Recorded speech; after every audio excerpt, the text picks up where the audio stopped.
여러분 안녕하십니까? 이 아침에도 매 순간 베풀어 주시는 주의 은혜를 깨닫고 경험하는 여러분 모두가 되시길 바랍니다. 오늘은 화요일 교과 성경의 진리란 주제로 교과 내용을 함께 살펴보겠습니다. 기도하고 시작하겠습니다. 거룩하신 하나님, 이 아침에도 하나님의 은혜로 우리를 깨워 주시고 주님이 오늘을 살아갈 우리의 힘이 되어 주시니 감사합니다. 우리에게 진리의 말씀인 성경을 알게 하시고 세상이 말하는 진리가 아닌 하나님이 말씀하시는 진리의 길을 걷는 자로 살게 하시니 감사합니다. 주의 말씀을 읽고 배울 때마다 성경이 진리임을 더욱 확신하게 하시고 진리의 말씀을 삶으로 증거하는 자가 되게 하여 주시옵소서. 오늘 주실 말씀을 통해 결심과 변화가 있게 하여 주시옵기를 우리를 사랑하시는 예수 그리스도의 이름으로 기도합니다. 아멘. 우리 교과책은 2017년 타임지 표지의 기사 제목인 진리는 죽었는가를 소개하고 있습니다. 이 표지 제목은 1966년 타임지의 가장 유명한 표지 중 하나였던 신은 죽었는가를 그대로 본떠 제작되었는데요. 1960년대 일부 자유주의 신학자들이 하나님을 배제한 채 신학을 연구하던 당시에 이 1966년의 타임지는 우리가 신을 여전히 믿을 수 있는가라는 질문을 당시에 던졌습니다. 그리고 2017년에 진리는 죽었는가라는 사설 내용에는 사실과 증거가 무시되는 사회에 대해 이야기했습니다. 그리고 진리의 가치가 여전히 유효한가에 대한 상징적인 질문을 던졌죠. 사실과 증거가 없는 주장이 과연 진리가 될 수 있는가에 대한 근본적인 질문이기도 했습니다. 거짓된 주장들이 가득했던 당시의 복잡한 정치, 사회적 상황을 잘 말해주는 내용들이었습니다. 오늘날 우리가 사는 사회에서는 진리의 개념이 다양하게 해석되고 있으며 다수의 사람들이 수긍하고 받아들이기 어려운 내용들이 진리라고 주장되고 있습니다. 그래서 현대의 많은 사람들은 시간의 시험을 겪으면서도 변함없이 신뢰할 수 있는 기준이나 토대가 되는 진리라는 개념이 존재할 수 없다라고 생각하기도 합니다. 하지만 예수님은 요한복음 14장 6절을 통해 내가 곧 진리라고 말씀하셨습니다. 진리의 개념이 도전받고 있는 오늘날 성경은 우리에게 진리는 있다고 분명히 이야기하고 있습니다. 하나님의 말씀인 성경이 진리이며 말씀이신 예수 그리스도가 진리라고 말씀하고 있습니다. 누군가는 진리의 존재에 대해 의문을 품고 누군가는 성경 말씀에서 진리를 발견하고 있습니다. 우리가 읽고 연구하고 있는 성경이 분명 하나님의 말씀이라는 사실을 우리가 믿는다면, 그리고 하나님의 말씀으로 이 땅에 오신 예수님이 진리임을 우리가 믿는다면, 마땅히 우리는 우리의 삶을 통해 진리가 죽지 않았음을 증거해야 할 것입니다.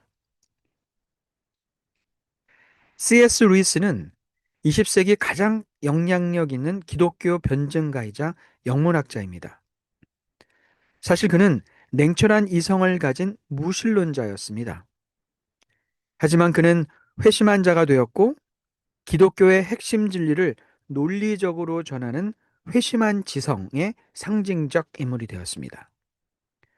그는 논리적 변증과 상상력을 결합해서 신앙을 설명했고 오늘까지도 신앙과 문학 분야에서 큰 영향을 끼친 인물입니다.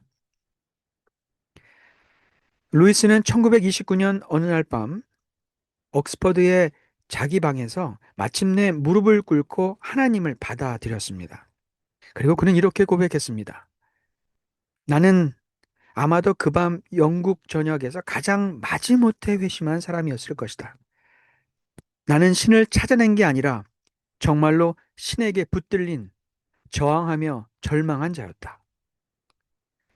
철저한 무신론자가 하나님의 말씀을 신화가 아닌 진리로 받아들이면서 했던 그의 고백은 그의 회심이 스스로 이루어낸 선택이라기보다는 진리 앞에 그가 결국 무릎을 꿇을 수밖에 없었음을 잘 나타내 주고 있습니다.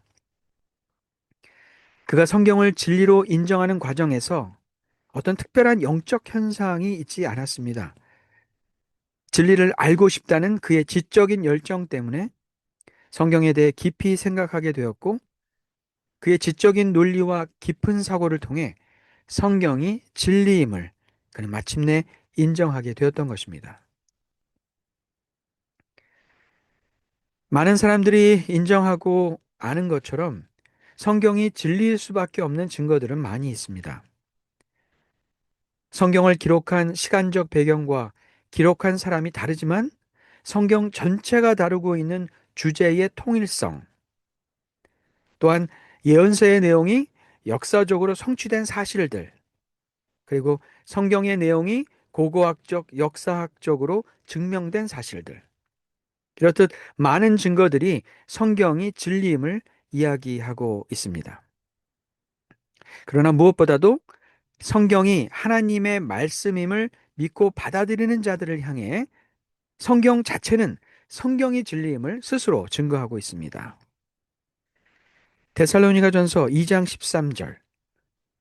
이러므로 우리가 하나님께 끊임없이 감사함은 너희가 우리에게 들은 바 하나님의 말씀을 받을 때에 사람의 말로 받지 아니하고 하나님의 말씀으로 받음이니 진실로 그러하도다.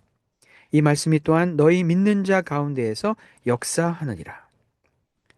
요한복음 17장 17절. 그들을 진리로 거룩하게 하옵소서. 아버지의 말씀은 진리니이다. 잠언 30장 5절.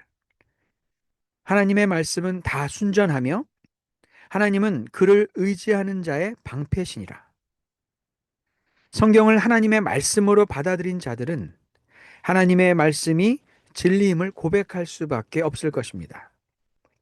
또한 성경이 진리임을 믿는 자들은 하나님의 말씀이 가르치는 내용들의 오류가 없는 순전한 말씀임을 증거하게 될 것입니다. 말씀을 진리로 인정한 자들이 진리의 말씀대로 살아갈 때 자신들의 삶에서 일어나는 변화를 경험한다면 더욱 성경이 진리임을 고백할 수밖에 없을 것입니다. 진리가 무엇인지 찾아 헤매는 이 세상 사람들을 향해 성경이 진리임을 당당하게 고백하게 될 것입니다. 성경의 진리를 발견한 자들은 앞서 이야기한 C.S. 루이스처럼 하나님께 붙들린 자가 되어 저항할 수 없이 진리 앞에 무릎 꿇는 자가 될 것입니다. 우리 교과책은 우리가 성경을 진리로 받아들일 때 성경이 우리 삶의 모든 기준이 된다는 것을 이야기해 주고 있는데요. 이렇게 말하고 있습니다. 결국 성경, 오직 성경만이 우리가 진리라고 이해하는 것의 근본적인 원천이다. 다른 모든 근거들은 하나님의 말씀으로 검증되어야 한다. 우리가 이성이라 여기는 것조차도 하나님의 말씀으로 시험받아야 한다. 우리가 성경이 진리임을 믿고 받아들인 후에 세상을 바라보는 우리의 시선이 바뀌는 이유가 여기 있습니다. 세상 사람들이 말하는 모든 가치관과 주장에 대해 우리는 진리인 하나님의 말씀에 비추어 보고 그 가치관과 주장을 받아들일지 말지를 결정하게 됩니다. 그리고 우리 머릿속에 떠오르는 많은 생각들과 아이디어들도 진리인 성경 말씀이라는 필터를 통해 행동으로 옮길 것인지 말 것인지 결정하게 됩니다. 혹시 여러분 가운데 성경이 진리임을 아직 확신하지 못하신 분들이 있다면 세상이 요구하는 증거를 찾아 헤매지 마시고 성경을 진지하게 읽고 묵상해 보시기 바랍니다. 하나님께 붙들린다는 것이 무엇인지 경험하게 될 것입니다. 또한 성경이 진리임을 믿으시는 분들은 여러분의 모든 삶의 동기와 이유, 생각까지도 성경으로 검증하시고 말씀으로 걸러진 여러분의 말과 행동을 이 세상을 향해 보여주시기 바랍니다. 오늘 하루도 여러분 주위의 사람들은 여러분들이 하는 말과 행동을 통해 여러분이 정말 성경의 진리를 가진 자인지를 보게 될 것입니다. 오늘 하루 성경이 진리임을 세상을 향해 증거하실 여러분의 멋진 모습을 기대해 봅니다.